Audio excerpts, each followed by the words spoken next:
से होगी। माँ, मैं मर जाऊंगी लेकिन उस मुरली से शादी नहीं करूंगी। जब तक मैं जिंदा हूँ उसकी गंदी मंशा कभी पूरी नहीं होगी। मैं जल्द ही तेरे और शारदा के लिए अच्छे लड़के ढूंढूंगी। लेकिन माँ, अगर हमारी शादी हो गई तो तुम? मैंने बहुत सोचा है, मेरी वजह से तुम लोग अपनी जिंदगी क्यों बर्बाद करो। यही सही वक्त है तुम्हारी शादी का। लेकिन माँ, मुरली अगर शादी न होने दे तो? मैं अभी जिंदा हूँ, सब संभाल लूंगी। मैं तुम्हारे लिए राजकुमार जैसा लड़का ढूंढूंगी।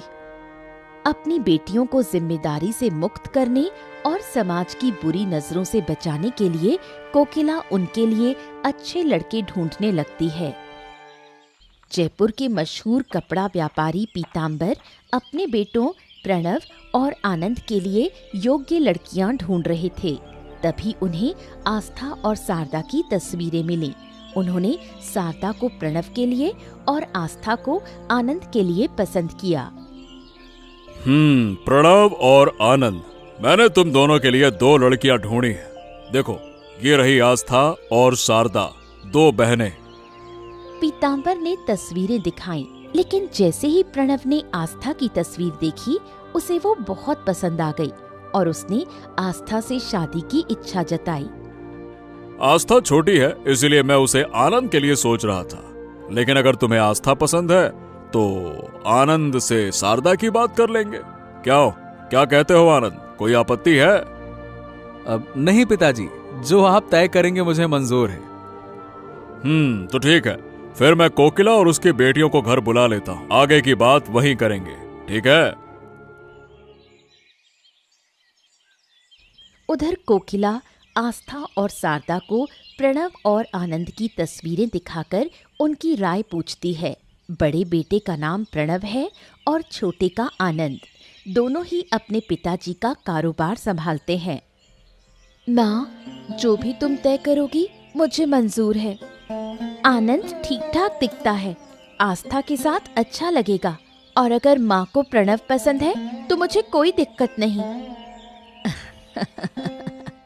आस्था की शादी आनंद से नहीं प्रणव से होगी। लेकिन क्यों? मैं बड़ी हूँ तो प्रणव से मेरी शादी होनी चाहिए। पीतांबर जी ने भी ऐसा ही सोचा था, लेकिन जैसे ही प्रणव ने तस्वीर देखी उसे आस्था पसंद आ गई और उन्होंने तुझे आनंद के लिए चुना है। ये क्या बात हुई? मैं बड़ी हूँ, मेरी शादी बड़े बेटे से होनी चाहिए। माँ, क्यों ना तुम प्रणव से दीदी की शादी की बात करो, मुझे आनंद से कोई परेशानी नहीं। प्रणव ने आस्था को पसंद कर लिया है, जबरदस्ती कुछ करेंगे तो रिश्ता टूट जाएगा। बचपन से आस्था ही सब कुछ ले जाती है, अब मेरी पसंद का लड़का भी उसे पसंद कर बैठा। वो मेरी बहन नहीं, मेरी बदकिस्मती है। इस तरह आस्था और प्रणव और शारदा और आनंद की शादी पक्की हो जाती है।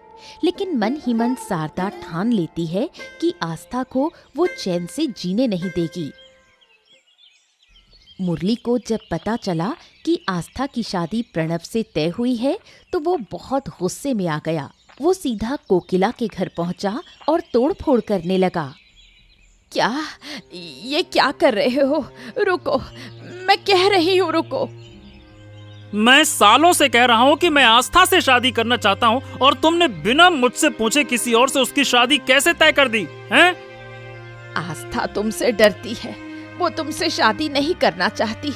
उसने ये बात तुम्हें कई बार कही है। उसे क्या पसंद है क्या नहीं, इससे मुझे कोई फर्क नहीं पड़ता। मैं उसी से शादी करूंगा और अगर वो मुझसे शादी नहीं करती है तो मैं किसी और से उसकी शादी होने भी नहीं दूंगा।